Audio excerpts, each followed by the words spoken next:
أدت إلى أن لا نشاهد أهدافا في شوط المباراة الأول. لكن شوف هذه خطرة، هذه جول، هذه جول، هذه جول.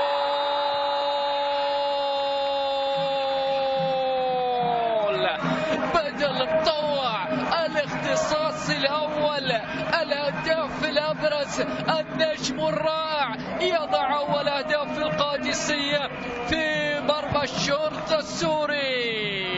لمسة بينية أمامية رائعة جدا يواجه من خلالها بدل مطوع إبراهيم عالمة ويضع من خلالها شوط.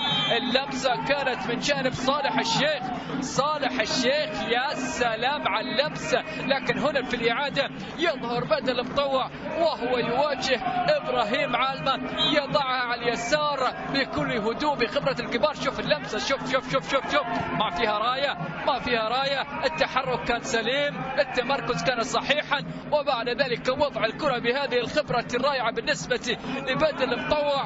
ونادي القادسية يتقدم بأول أهداف اللقاء في شباك الشرطة السوري.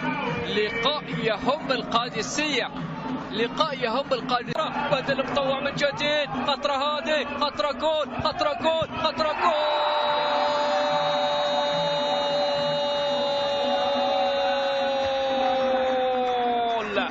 عمر السومة يضع القادسية الآن للهدف الثاني، يضع القادسية متصدرا، يضع القادسية واصلا إلى النقطة الثانية عشر. صناعة بدر، صناعة مطوع لمصلحة الملك القدساوي.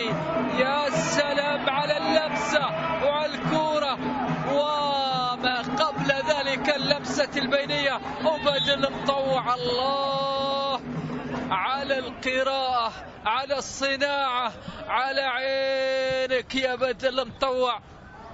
داخل خط الستة يمرر بهذه الطريقة الرائعة. شوف ليست إلى المدافعين وليست إلى حارس المرمى، بل إلى أقدام عمر السومة الذي لا يحتفل ربما نظرا لأنه سجل في مرمى مواطنه.